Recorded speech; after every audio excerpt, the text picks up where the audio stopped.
Hernando Ari Sutaryadi, Bagus Kavi, sampai Komang Teguh Trisnanda, terhubung dengan satu nama, Dennis Wise. Namanya memang tidak asing di telinga penggemar sepak bola. Ia sosok penting di balik merekahnya para pemain muda Timnas Indonesia. Benar, Timnas Indonesia hari ini penuh dengan para pemain muda, terutama yang digembleng oleh Dennis Wise di Eropa. Lalu siapa sih sosok Dennis Wise? Apa perannya dan sejauh mana ia mengembangkan para talenta hebat Indonesia di Eropa? Nama Dennis Wise mengemuka saat PSSI meluncurkan program Garuda Select pada tahun 2019. Kendati muncul pada tahun pemilihan presiden, bibit program ini sudah ada sejak sebelum-sebelumnya. PSSI sebelumnya memiliki program yang serupa seperti Primavera di Italia dan SAD di Uruguay.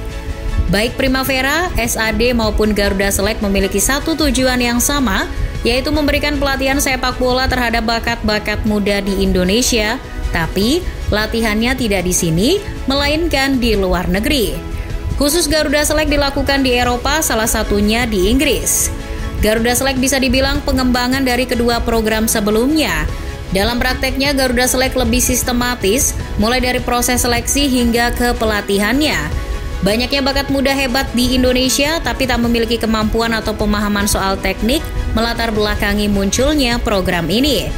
Maka dari itu tak heran dalam proses latihannya, pemahaman soal teknik lebih ditekankan.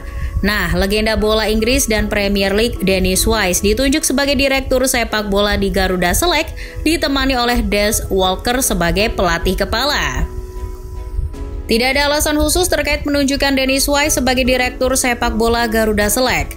Tapi melihat rekam jejaknya, Wise lebih dari cukup untuk mengambil peran itu. Ia berpengalaman sebagai pemain, pelatih, dan bahkan tim eksekutif. Saat menjadi pemain, Wise salah satu pilar Chelsea yang hebat di masanya. Sebelum ke Chelsea, Wise menata karirnya bersama Wimbledon FC. Wise bergabung ke Wimbledon tahun 1985. Lulusan Akademi Southampton ini masuk skuad Wimbledon dan membawanya promosi dari Divisi 2 ke Divisi 1, serta menjuarai Piala FA tahun 1988. Skuad Wimbledon saat itu dijuluki Crazy Gang karena berhasil menjuarai Piala FA. Kisah Crazy Gang itu menyebar ke seluruh Inggris dan dunia. Nah, di saat yang sama, karir Wise meroket. Wise digadang-gadang akan menjadi bintang masa depan Southampton. Meskipun sebetulnya ia tidak bermain untuk Sutton di awal karir seniornya, setelah kisah menakjubkan di Wimbledon, Wise diburu oleh banyak tim raksasa. Alih-alih kembali ke Southampton, Wise justru memilih merapat ke Chelsea yang waktu itu belum kedatangan Roman Abramovich. Dennis Wise menandatangani kontrak di Chelsea pada 3 Juli 1990. Tahu berapa harganya? Pada waktu itu Wise dibeli seharga 1,6 juta pound sterling. Terlihat murah hari ini, tapi biaya perekrutan Dennis Wise pada saat itu memecahkan rekor klub. Pada musim pertamanya bersama The Blues, gelandang yang satu ini sudah mengemas 13 gol dalam 44 pertandingan. Tapi, Chelsea hanya finish di peringkat ke-11 pada musim 1999-1. Dua musim berselang, kapten Chelsea waktu itu, Andy Townsend, pergi meninggalkan klub. The Blues kedatangan Glenn Hoddle sebagai pelatih baru. Di tangan Hoddle, Wise ditunjuk sebagai kapten Chelsea. Walaupun tampil mengecewakan sepanjang musim 1993-94 dengan hanya finish di urutan ke-14 Liga, tapi Wise mengantarkan Chelsea untuk pertama kalinya ke final Piala FA usai absen selama 24 tahun. Meski ujungnya Wise harus menyaksikan timnya disikat Manchester United 4 gol tanpa balas di partai final, tak mau gagal, Wise mengangkat permainan Chelsea di musim-musim berikutnya. Tahun 1997, Wise mengantarkan Chelsea juara di Piala FA. Itu adalah trofi pertama Wise sepanjang karirnya. Sejak saat itu, keran trofi mulai terbuka. Pada musim 1997-98, Wise membawa Chelsea juara di Piala Winners. Semusim setelahnya, giliran trofi Piala Super Eropa yang mampir. Di ujung karirnya bersama Chelsea, ia masih mengantarkan tim itu juara di Piala FA tahun 2000 dan Community Shield tahun 2001.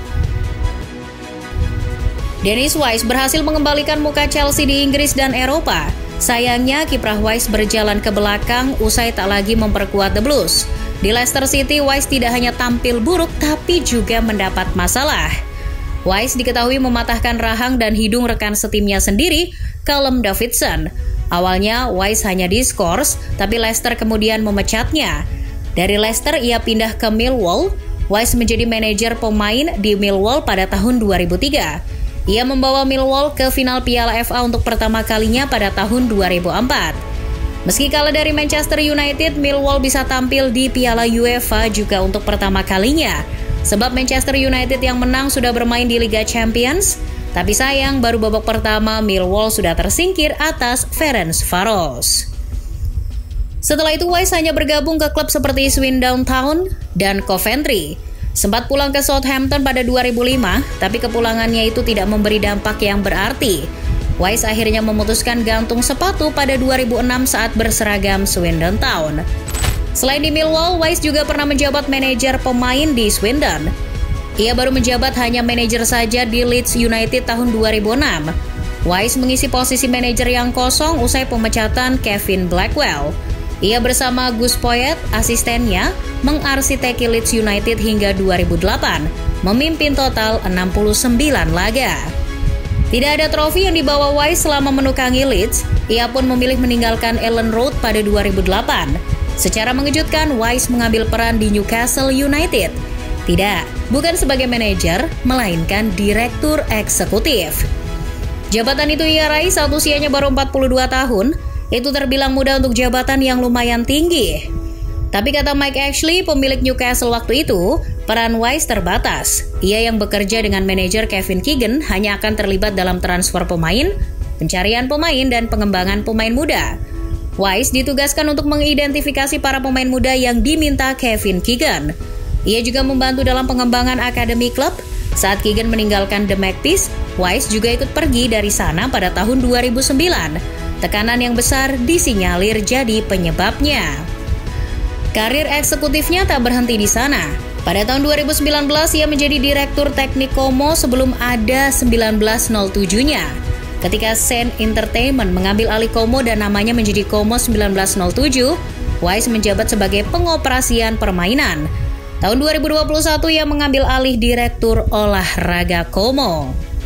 Saat jadi direktur teknik Como pada tahun 2019, Wise sudah menjadi direktur sepak bola Garuda Select.